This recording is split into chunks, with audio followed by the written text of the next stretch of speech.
Ladies and gentlemen, we are live. Welcome to the MMA Opinion Podcast. My name is Liam O'Griffin. I'm joined as always by Mr. Paul O'D. How are things? On this week's show, we will talk about topics such as Dana White's interview, Bellator announcements, and Chimaev struggles with COVID. We're also going to have a preview of UFC 258, so we've lots to be getting on with. Let's be getting on. I want to fight with Chuck. Fuck Chuck. I think he just blew his wad there. Anderson Silva, you absolutely suck. Are you still drunk right now? Are you still drunk? I don't think they noticed. No, even though the mics were still on anyway. That one. We're very giddy today. Yeah, we need to get into some news topics. Straight into it. Straight into it, boy. No messing, no kissing. Right. Dana White. Yeah, I didn't see much of the interview today, but you showed me some of it where he was touching on the lightweights and that the top 7 guys, not top 8 guys for some fucking reason, top 7 guys are going to all fight it out for what he said are 2 spots for the belt. Just struck me as a bit odd, and like I said to you earlier, imagine if you're Beneil Dariush after what he said after his performance against Diego Ferreira, that it's a shame that they have to fight guys beneath them to get up there, and now they're being told they're not in the picture at all. Yeah, so essentially, I mean, like, they're going for an 8-man tournament with you said, with 1 boy. Yeah, it's with 7 men and an 8-man tournament. Khabib is just a ghost that he wants involved but won't be involved. Yeah, they're extending his stay at the top, and I suppose just kind of trying to establish what they would be comfortable as being the number 1 contender to fight him again next. I mean, to be fair, it does make some bit of sense. I mean, he has beaten any of the guys who would be next, apart from Oliveira, apart from Tony Ferguson. You know, like RDA he hasn't fought, but you know, or has he fought in a long time? I don't know, I can't remember. But so, like, you know, like giving the lads at the top a chance to kind of sort it out between themselves, create the next undisputed contender, and then bring him back, you know, because it is a special fight, 30-0. There's that, and then there's the argument that he has said he doesn't want to hold up the division. He's said a couple of times that he's not coming back. It's just bangs of like that they don't know what to do yet. Like, he made a statement saying the MMA world isn't over Khabib yet. Khabib is still the champ. Everyone in the MMA world is trying to move on, except for Dana White. Yeah, he's the one that's holding on to this air that he's going to come back, and maybe he will, maybe he won't. But in the meantime, the lightweight division has to move on, and I'm all for it. If you're going to do a Grand Prix, call it a fucking Grand Prix, and give it some structure, because saying that these guys are all going to fight off, it's going to be Conor Dustin 3. We don't know what the rest of the matchups are going to be. You'd be moving to 170 or 145 at this point if you were ranked 9 or 10 in the lightweight division. So you posted up this question on the MMA Opinion page. So that's the MMA Opinion on Facebook, guys. If anybody's watching in, obviously you already know where you're at. But yeah, so I mean, those are that's the picture that goes with it. Shows the top 7 people. So you've got Dustin Poirier, Justin Gaethje, Charles Oliveira, Michael Chandler, Tony Ferguson, Conor McGregor, and Rafael dos Anjos. So that's it. That's the tournament. Yeah, and they're trying to get at that man. You even look at these guys that are there. So Tony's lost 2 in a row. Conor's lost 2 in a row. You have RDA, who's just back down to 55, and he's won 1 fight down there. Michael Chandler's won 1 fight. And then you've guys on the outside that are on 4 or 5 fight winning streaks that cannot get a look in. They've no even kind of time frame for when they can match up with a top 5, top 6 fighter. Yeah, it's bananas. They're going to have to come up with it like a lightweight B title or something.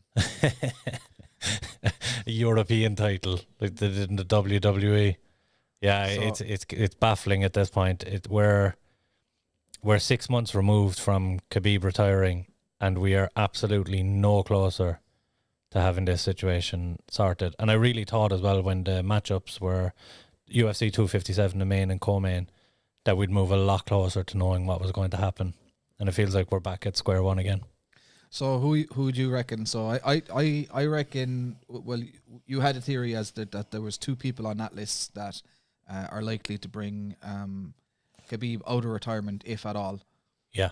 The only two people for me that I think Khabib would get out of bed for is Conor McGregor, because of the rivalry there, and Michael Chandler because it's something new and the wrestling, and there's multiple factors there. I just don't think he gets out of bed for Charles Oliveira, as wrong as that may be. I don't think he brings enough attention. I think he's too dangerous a fight for very little reward. And I know it's not a money thing for Khabib, it's a legacy thing, and it's 30-0 if he does return. I think he wants to put a beating on somebody, and I don't think he feels that. He wants to put a beating on someone loud and obnoxious like McGregor. Yeah, and Oliveira's not calling for the fight. Oliveira hasn't been vocal saying, I want Khabib. You know, it's just a tough one. Look, they should just take it as he's gone. Get a Grand Prix, whatever you want to do, done, but get a title picture set in stone so that we know what's going to happen by the end of 2021.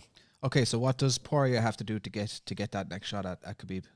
Maybe two people? He's not coming out of bed for Poirier. He's just not.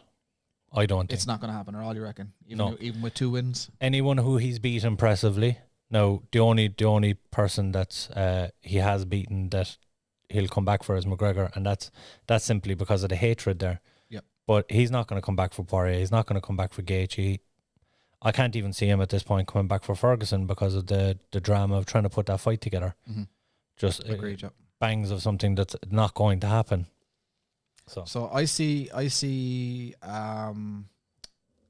think Chandler with another win, possibly maybe 2 wins. I don't know.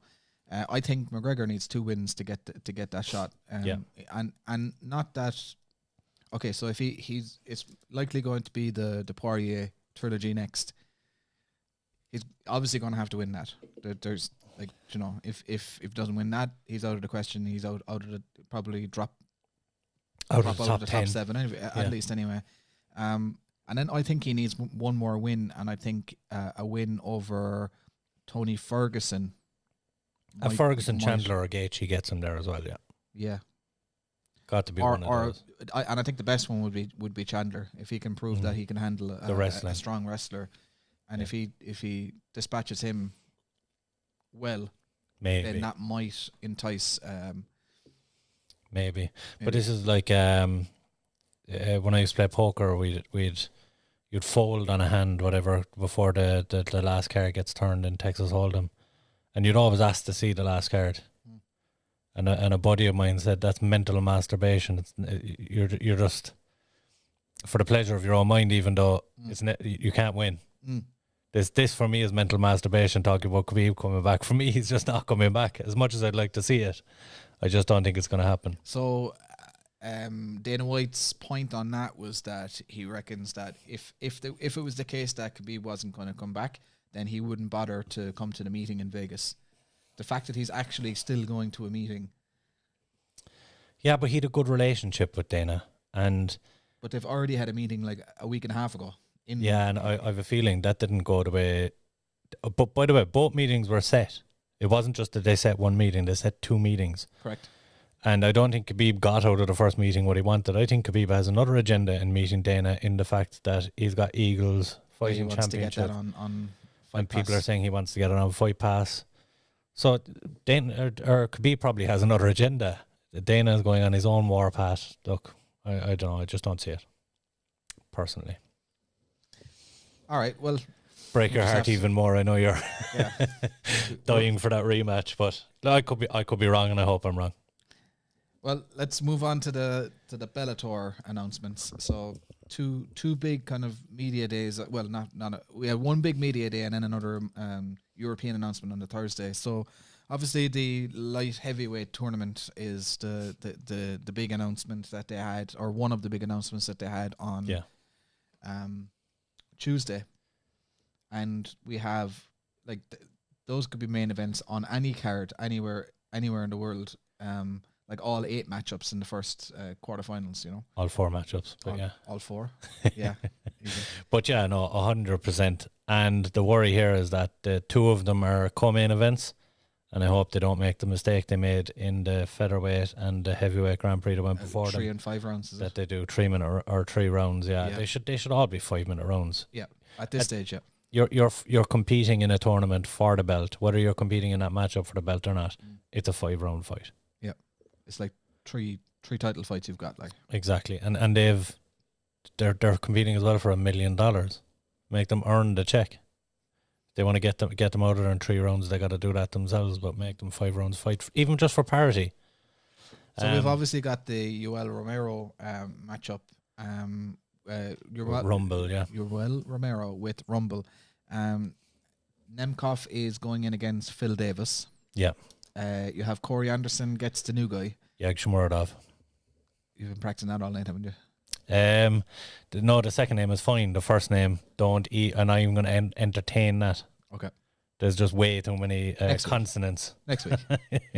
I'll read up, but I don't think I'm going to get there. And what's the fourth match again then is Machida and Ryan Bader. Ryan Bader. Yeah. It's funny because one side of the bracket leans heavily, with the exception of Machida, and no offense to Machida, but he's the outsider to win this. It leans heavily on the grappling. And on the other side, with the exception of Phil Davis, and again, apologies to Phil Davis, he's kind of one of the outside guys as well, leans heavy on the striking. So yeah, realistically, it could be a case of a strong grappler versus a striker in the finale.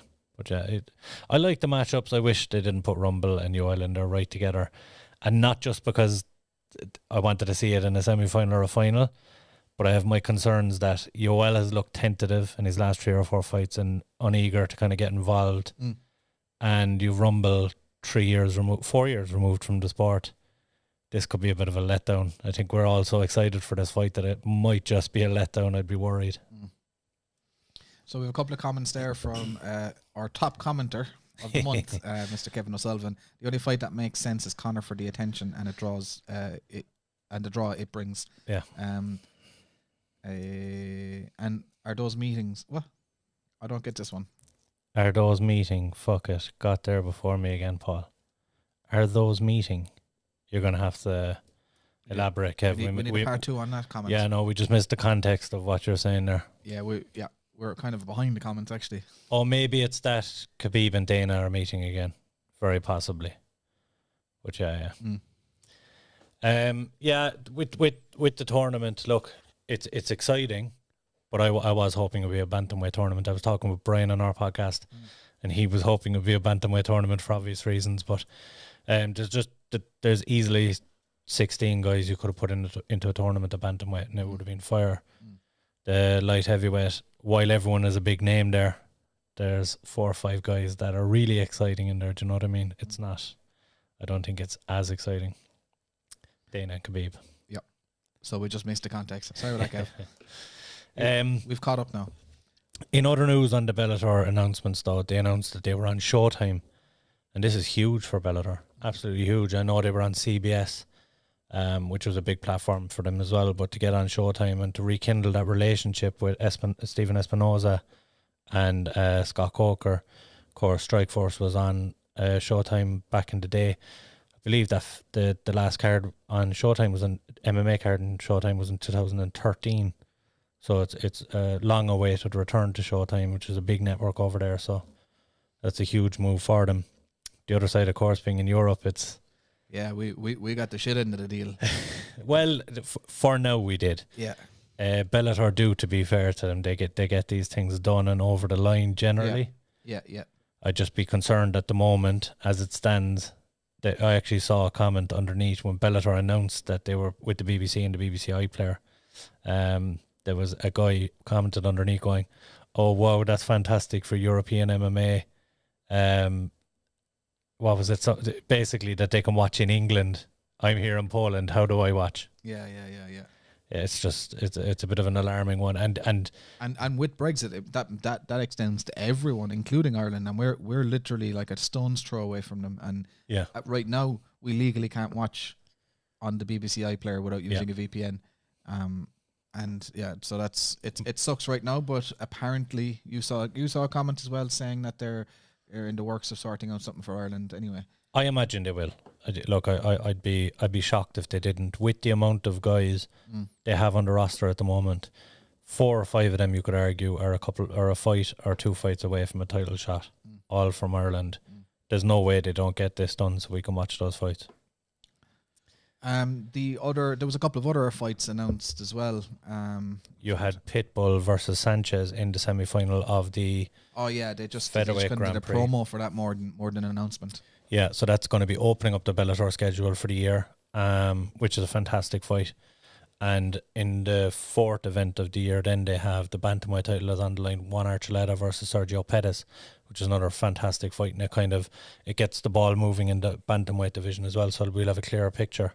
And I do believe there's going to be a few Irish fighters on that card as well, so that should be definitely one to tune into. Yeah, and they also announced that it's 2 cards a month for the whole year. Yeah. They're going to aim for that anyway. Yeah. Yeah. So that's going to be good for. Well, it's definitely good for the US based fighters, because it's going to be obviously in the Mohegan Sun. Yeah. Kind of leaves the Europeans out in the cold a little bit, unless they can get their hands on a sporting visa to get across to the States, and that's just proving very difficult at the moment. So. I just think they're hesitant to come back. Now, they last year they did great shows in Italy and did a great show in Paris. But with everything with COVID and the travel restrictions and everything, it's a logistical nightmare. UFC, obviously, they're doing their thing in Abu Dhabi, and Abu Dhabi have opened up their arms to the UFC and they've made this possible. Yeah. I don't think we'd be seeing UFC putting on shows outside of the Apex only for that. To get a show done in another country at the moment is logistically it's almost impossible. So Bellator need a Middle Eastern sugar daddy, is what you're saying. Yeah, the Prince of Bahrain will be onto them. Yeah. Why not? So speaking of COVID, we have another casualty to the coronavirus with your my boyfriend. Boy. So Such what's a going on with him? pity. I've no idea. Look, this We're talking fight. about Hamzat Chimaev anyway. For those who don't know who Paul lusts after. The sort of smash tour for 2021 has been put on pause again. Yeah, whatever's going on with him, the fight just shouldn't have been booked again if he's still suffering from side effects of it. Like we've said that a number of times, that like they're pushing fights out 2 weeks after a positive test. Like we know, like it's common knowledge at this stage. Like 2 weeks, it's not. There's no guarantee that you're going to get better in 2 weeks. No. Even if it was a bad flu, 2 weeks is not enough. Yeah. The fact that it's COVID, which has, like, evidentially got a lot of people suffering much longer term effects, like scarring of the lungs, fatigue, like mental fogginess and things like that. It's just not conducive to putting in a training camp. And he's not the first major fighter to be dropped at long COVID as well. So, you know, they just need to learn from this a little bit, I think. Yeah, and hopefully they do the right thing now by Leon Edwards, because if there's any fighter in the world of MMA at the moment that has suffered more, or that their career, I suppose, has suffered more at the hands of COVID, it is Leon Edwards. Yep. You go right back to that Tyron Woodley fight, headlining a fight in London against what was then the number 1 ranked guy in the welterweight division, and we're now, I suppose, it's a year removed, just shy of a year removed from that, and everything that's happened in between. He can't get the guy that's number 15 in the world to get in there after all the back and forth. It's bananas. I hope he gets a big fight for his sake. So is it Jorge Masvidal is who they're targeting at the moment, I heard? So Dana White came out and said that they're actually looking at Colby Covington for that bout. That's what they're trying to get done.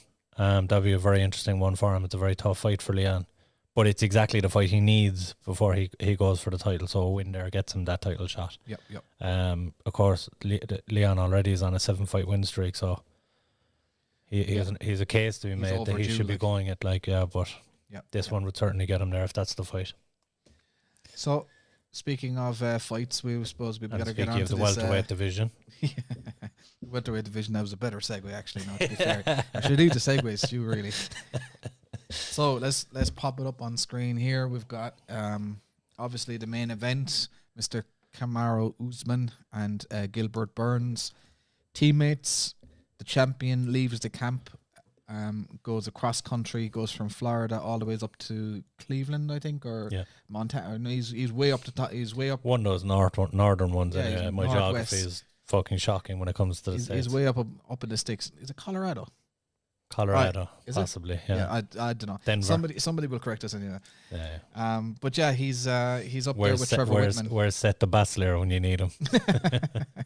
So he's up there in the snow anyway, and he's training with Trevor Whitman.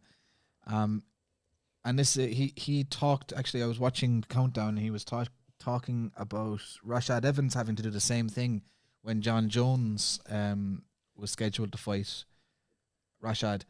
Yeah. In that, Rashad, as the more senior fighter, had to kind of leave the camp and make way for the youngster who had just joined the camp. Yeah. Slightly similar to what's happening here with Gilbert Burns. Yeah. I can't see why both guys can't run their camps in the same gym. Yeah, they do it in the Ultimate Fighter all the time. These gyms are super gyms. Like, why can't both guys, if they want to bring in their own coaches, bring in their own coaches? No, look, the one thing I would say is Usman was working with Whitman for the Jorge Masvidal fight. Okay. So it's not like this was the first time he moved away from the gym. So this is possibly something he was going to do anyway. But it just strikes me as weird that both guys can't put on a camp and they can't make it work for both guys to be in the gym. Yeah, agreed. Especially when both guys are amiable. If it's a fight like Jorge Masvidal versus Colby Covington and it might kick off at any minute, you probably tell one guy to fuck off somewhere else. But when both guys are amiable and getting on with their business, it shouldn't be too much of a task to get them both camps in the same time.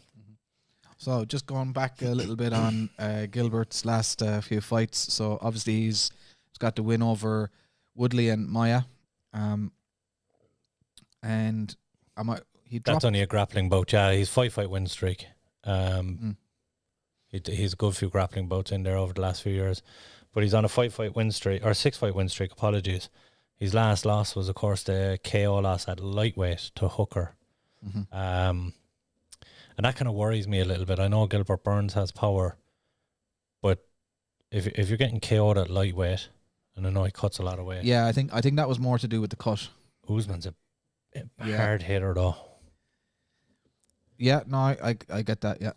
So look, but Tyrone Woodley is a harder hitter. But Woodley, this is the argument I had as well. So that's their common opponent of late. When Usman fought Woodley was number 1 in the world. He was the top guy. He was beating everyone. He looked unbeatable. And Usman made relatively light work of it. Since then, we've seen what's happened to Woodley. When Gilbert Burns fought Woodley, he was a shadow of that guy. Yeah. He was the moaning T Wood. Yeah, so it's actually very hard to picture where Gilbert Burns lies in that top 5, because he fought Demian Maia when Maia was off a few bad performances and didn't really look himself. He beat Woodley when Woodley didn't really look himself, and they're the only guys he's fought in the upper echelon of that division. So it's hard to say that he's the absolute true number 1 contender when you've the likes of Leon Edwards hanging about there. When you've the likes of Colby Covington, Jorge Masvidal, arguably. I know they've both had their shot. But there's a lot of guys around there. Let's look at Usman then and see where, we'll talk through his last few fights just to kind of put some context on this. So, as you said, Masvidal and Covington last. Woodley, he basically almost retired, all but retired Woodley with that performance, or put him on the tail end of his career. Yeah. Dos Anjos beat him comfortably as well. Yep. Maya when Maya was Maya. You know, it's a phenomenal performance. And then you're going back way outside the top 15 for most of the rest. There's the win over Leon Edwards, of course, as well, Yep. That's Leon Edwards' last loss. It's one of those. Look, Usman hasn't lost in 15 fights. Usman hasn't been beaten in forever, except for a couple of those spurious ones on the Ultimate Fighter that he lost. Right. But yeah, it's tough to see Usman getting beat here. And I was actually back and forth on this all last week, trying to figure out who'd win. And then I watched a bit of Gilbert Burns and I was like, geez, he has all the attributes of a guy that could take Woodley.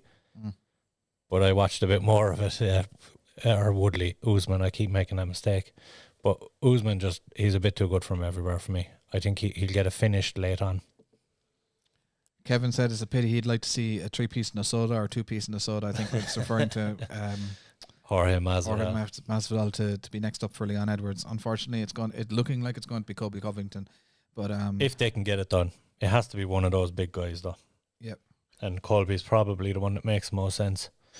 Yeah, and just in terms of the so how do you see the fight playing out between Usman and Gilbert? Do you reckon it's going to be? Let's see. I was bitterly disappointed with the fight between Usman and Covington. Yeah. In that, to me, that was just two high level grapplers who cancelled each other out, and two mediocre kickboxers who just basically threw single shots for an entire 4 rounds or whatever, how many rounds there was. It wasn't a very, very good fight technically. And this is the thing. I had this argument with Brian. An Usman fight is always going to look that way, unfortunately. He does enough to beat everyone. He's a killer, but like it's in his own methodical way. There's nothing very flash, nothing very exciting.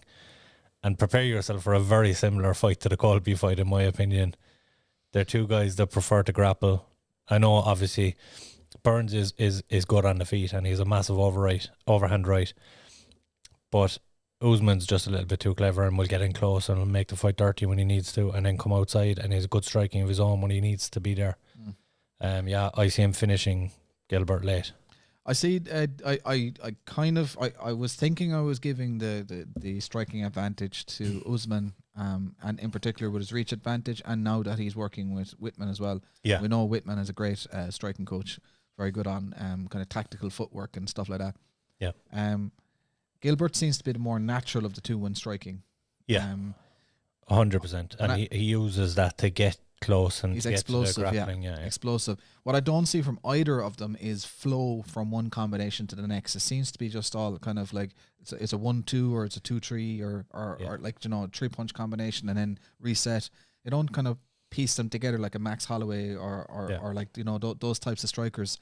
Now I think Gilbert is going to have to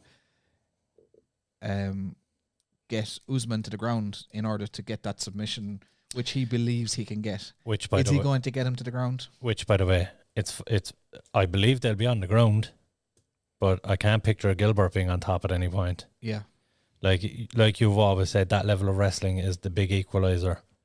To be an elite wrestler, jiu-jitsu guys are going to find it hard to get them down, and even when they're on their back, where they normally be a threat against these guys. The elite wrestlers are able to move them around and manipulate them in such a way that they can't be a threat. So the only way I see Gilbert on top is if he drops Usman with an overhand of some description, which he's well capable of doing. He's got a few knockouts in his record. He's got a big overhand right. He's got some nice left hooks. He could possibly drop Usman, and that's the only way I see him getting on top, and I don't see him submitting Usman from bottom. He's going to have to get the back, or he's going to have to get a top position. To me, it looks like Usman has all of the easier ways to win the fight, and I just can't see. I would like for Gilbert to do it. I think a kind of a changing of the guard would be good for the division. But I just don't see Gilbert having enough options to win. No, Usman certainly has more avenues to win the fight, and he seems to be a master at bringing the fight where it's comfortable for him. His fight IQ is very, very high. So we move on to the co-main. Co-main is a very good fight. We've talked a lot about this, about contenders coming through in the strawweight and the flyweight division. Yep. And this is one of those where one of these girls is going to knock off a huge contender. Both are huge contenders right now, but they're going to get a massive rub off this because both are coming in.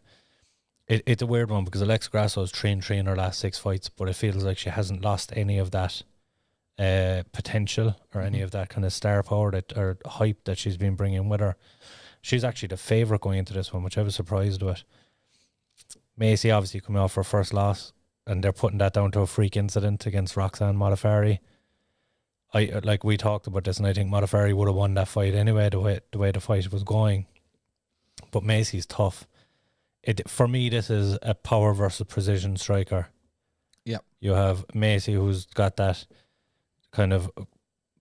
She's good boxing, but it's a little bit loose, a little bit wild, but she has massive power in her hands.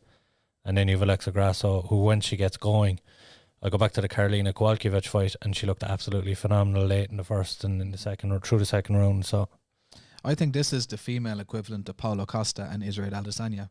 I think you have like Macy Barber coming in with the mad power, the big ass, and you know, like the knockout shots. Great if you can land them, but I think Grasso's footwork, her timing, her in and out movement, I think she's just going to pick her apart and eventually just kind of either drop her and maybe get on top of that stage, or just keep it as a kickboxing fight for the whole time. I just see it being a kind of like a piecemeal breakdown over the time, and I see a Grasso coming out with the win on this one. See, and I struggle with that.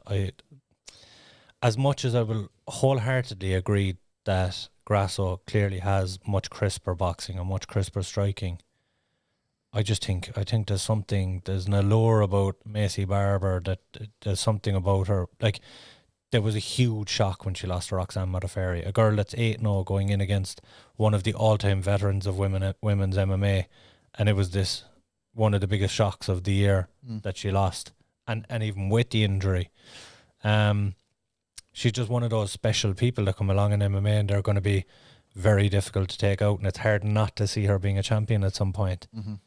I would just side with Macy. I just think we've seen her get hurt before, previous to the Modafferi fight, and come back and win. I think she's a more well-rounded fighter. I think she can take this to the mat and do damage, ground and pound or whatever. But yeah, I'd actually side with Barber in this.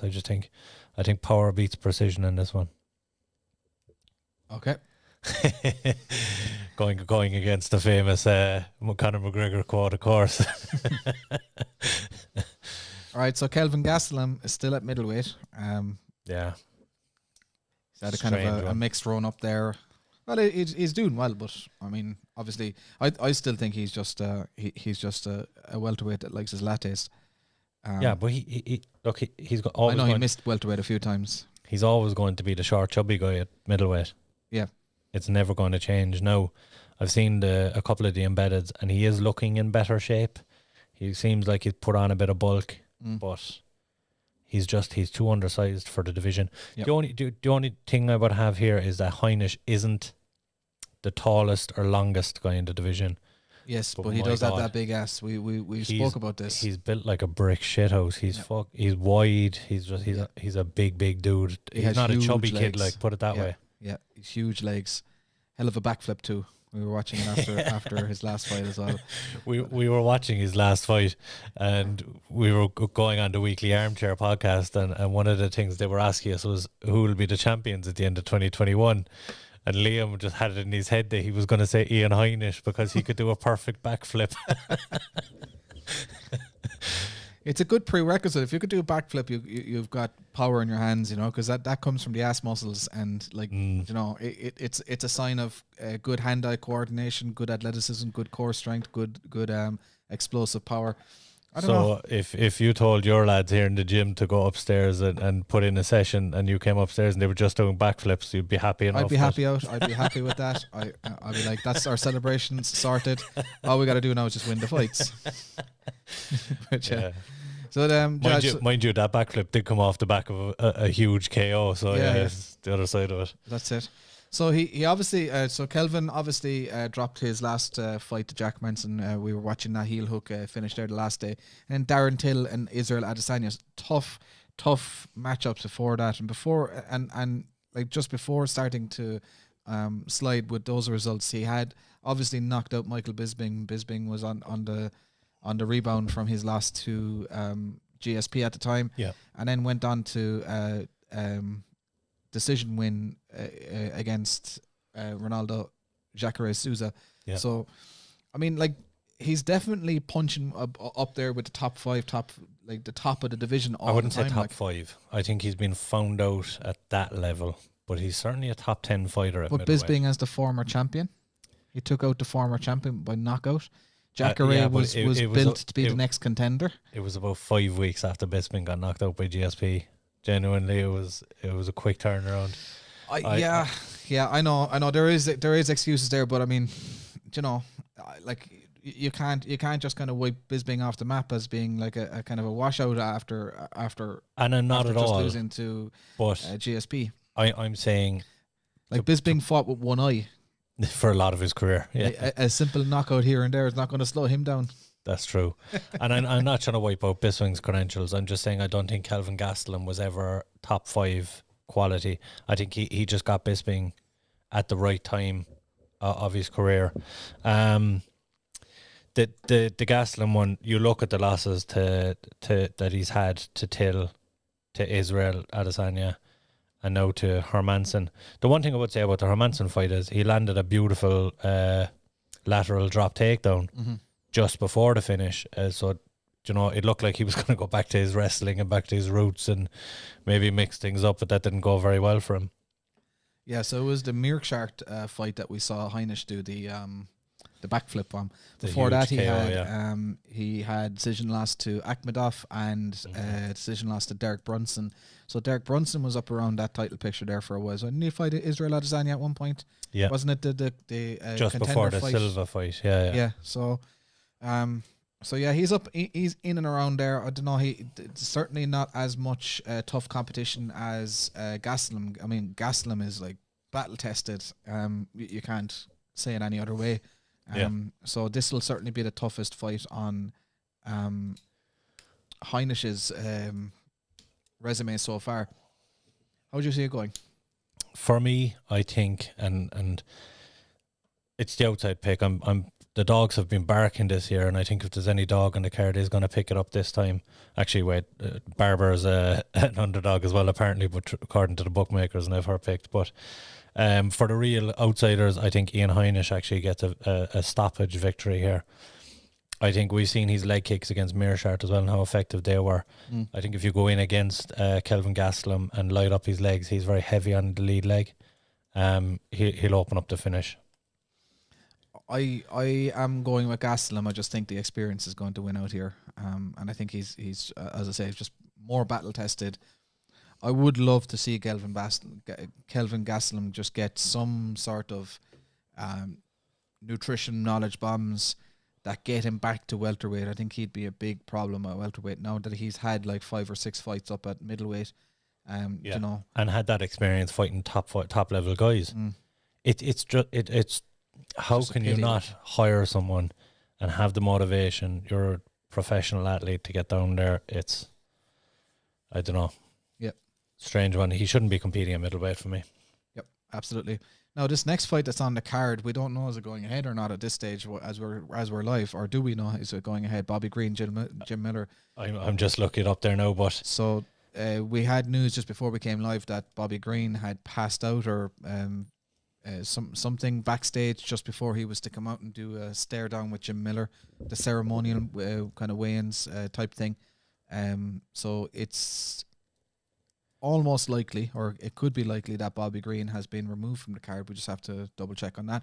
And if you're watching and you have a news feed going while we've been on air and you know, then comment in, let us know, because we look like absolute muppets here not knowing that. But there's nothing on it yet. They haven't said either way whether if he's off the card or if it's going ahead or not yet. I haven't seen anything. I would imagine if a guy faints just before they do a face-off, backstage day before, and the medical team are around him, he's not being allowed to fight. I can't imagine that fight goes ahead. It'd be very, very, very strange circumstances. It kind of depends. Like, I mean, like, if it's just somebody fainting, it could be anything. It could be just like, you know, not enough blood sugar, or I mean, he definitely would have dehydrated himself to make the weight earlier, and maybe he just hasn't got the blood sugars back or something like that, you know. But lots of different reasons would a fainting. medical team still be okay to clear him if he came to after that? Yeah, I mean, if they checked his blood pressure and monitored it for a few hours and they couldn't find anything that was that you know that was obviously wrong, or we say a couple of hours afterwards he bounces back to health, he's got his color back properly, and you know he's bouncing around the place again. Yeah, I don't know. It really, like, even the report of him passing out was kind of vague. Yeah. So like, did I don't know, did he trip over a wire like fucking Tony Ferguson, or you know, we don't even know. We know nothing really. So yeah. I just see a comment there after coming up. We have set the bat player back in the house. Nice. And he says Gastelum can be a champ at 170. And I agree. I fully agree as well. If that guy could get a nutrition expert in, get a strength and conditioning expert in, and make that weight, he'd be a nightmare down there. And he proved that when he was down there. He shot up through the division, just couldn't make the weight. Struggled with it. So let's just work on the assumption that this Bobby Green Jim Miller fight is going ahead, because we were kind of looking at some fights of this anyway. Yeah. What's your thoughts on how that fight goes? I look at Jim Miller's record of late. He's 3-2 in his last 5, but that last fight he could easily have won the fight. I thought it was very, very close against Vince Pichel. For a guy that's, I believe this is going to be his 37th fight in the UFC. It's frightening that he's still competing at this level. Yeah, now, it's a long list, all right, as we scroll down through it. Yeah, he's up to recently, he was a gatekeeper for the top 15. I think he's after slipping a little bit down the rankings again now. But he's fighting guys that aren't, they're of the same ilk. They're guys that have been around a while. They're veterans.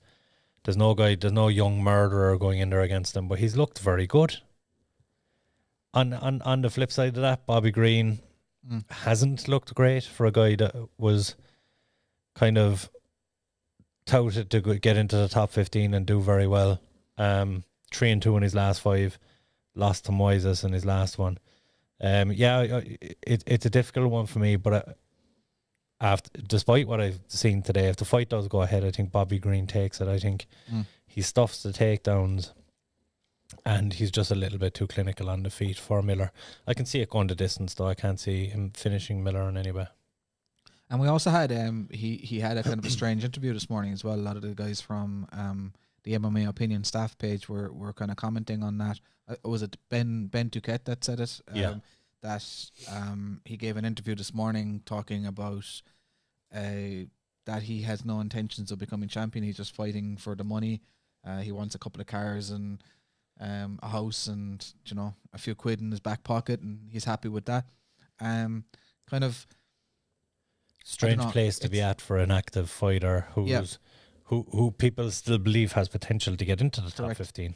But if you don't have the kind of belief in yourself, it doesn't matter who believes in you. It has to come from a core self belief. And when the chips are down and you're on your back and you're a round down or 2 rounds down, that's the belief that gets you to the top again, you know. But so it's weird. Like a paycheck can't be motivation at that level of the sport. No. Unless there are circumstances where guys are fighting for the winning check, but obviously he's not in that position. He's comfortable. He's just fighting for a check in general.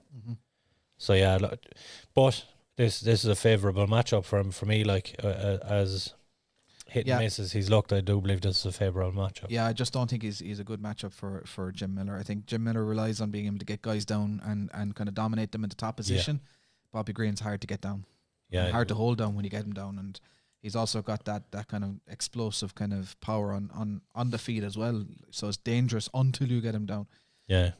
So I believe it'll be a good fight though. Oh yeah, you can never count Jim Miller out. He's a dog. Like he's always there or thereabouts. You know, it's been around for as you say for like millennia, forever.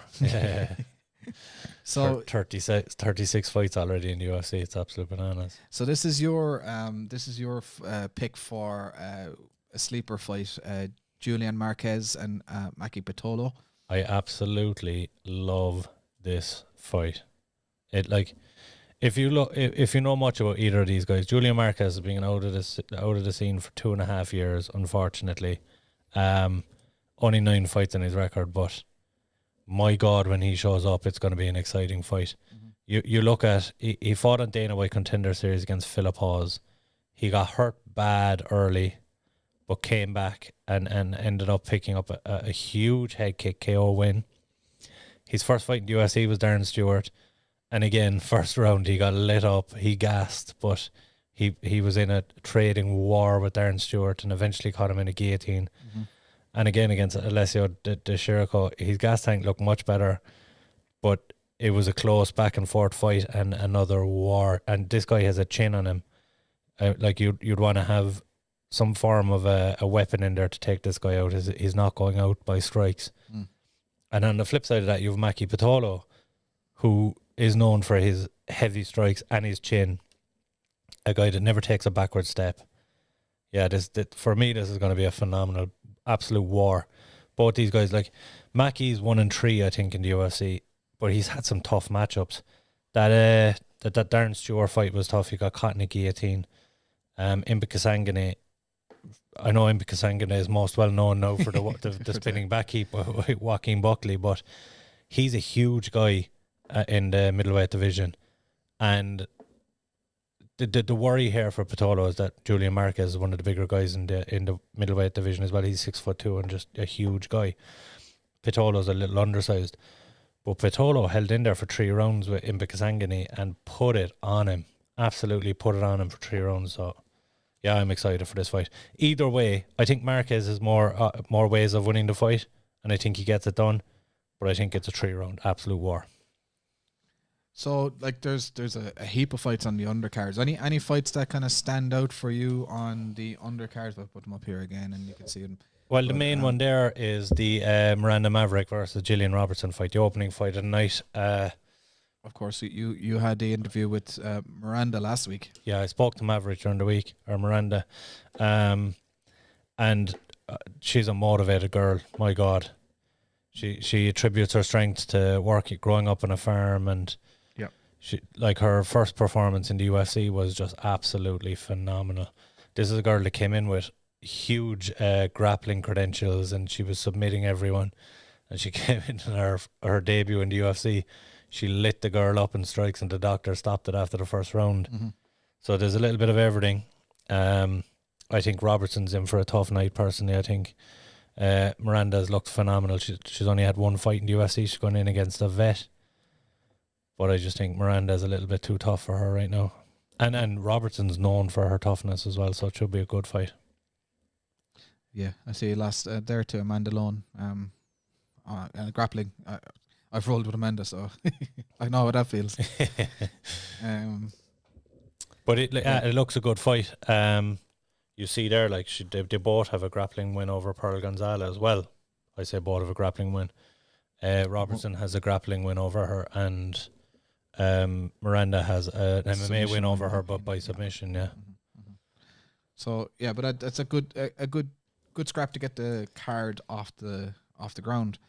Yeah. This Ricky Simone and Brian Kelleher, I was talking about this at the start. I feel like this fight's already happened about 15 times. I don't know what it is. It's like deja vu as I look at it on the match list here, but that's going to be a good fight. Yeah, it was certainly matched up a couple of times late last year, early this year. They tried to put it together and it just didn't come about. So, and of course, Ricky Simone is only out of the cage a couple of weeks. Yeah. Did he fight only a couple of weeks ago? 3 weeks ago or something, yeah.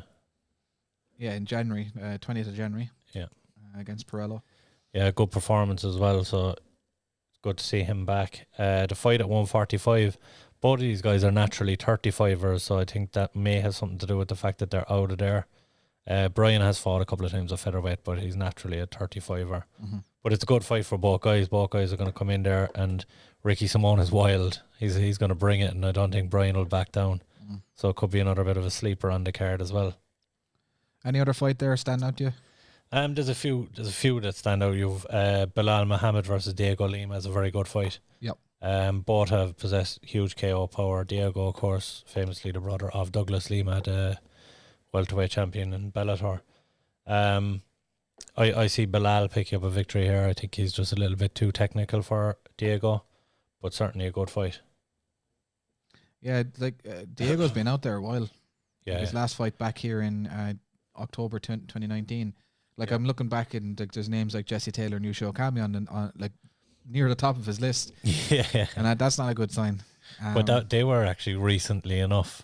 Jesse Taylor was in the Ultimate Fighter, and Yusho Okami is only a couple of years ago. That was 2018, April 2018. So it's 3 years ago. Yeah.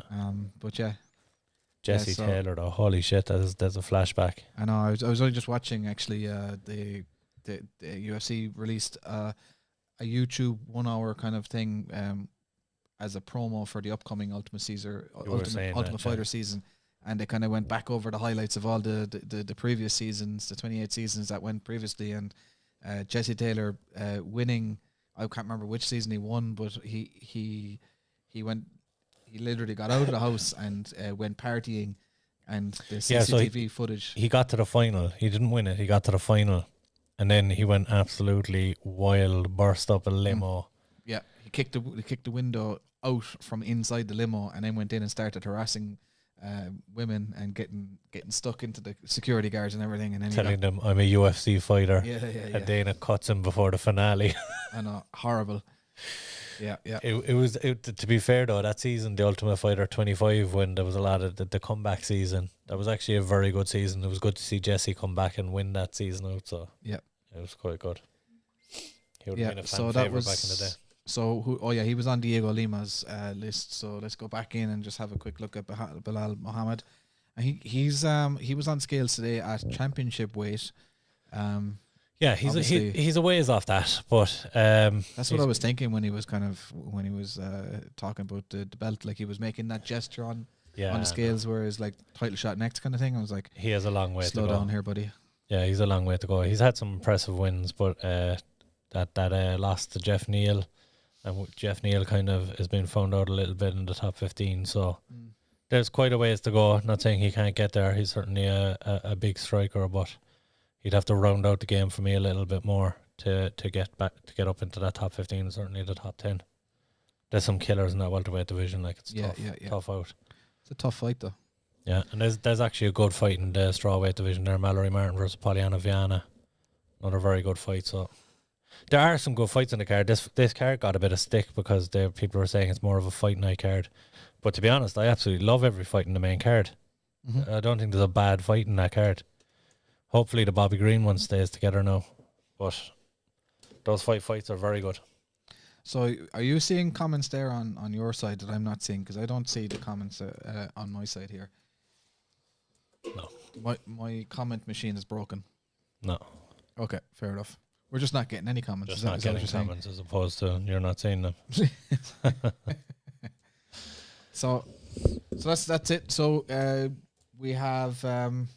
let's go through, actually, just to remind me there, which... who are you going for? You're going for Usman, Macy Barber, yeah, Heinisch, Ian Heinisch, Green, and Marquez. Yeah, Marquez, but that I don't care who wins that fight personally. I'm looking forward to that fight. So I'm going Usman. I'm going Grasso. I'm going Gastelum. I think Bobby Green, and I don't know enough about Julian Marquez and Pitolo to make an educated decision. So just tune in. Flip a coin don't miss there. it. Yeah, no, I'll definitely be. Yeah, I can't wait for this weekend's fights anyway. So yeah.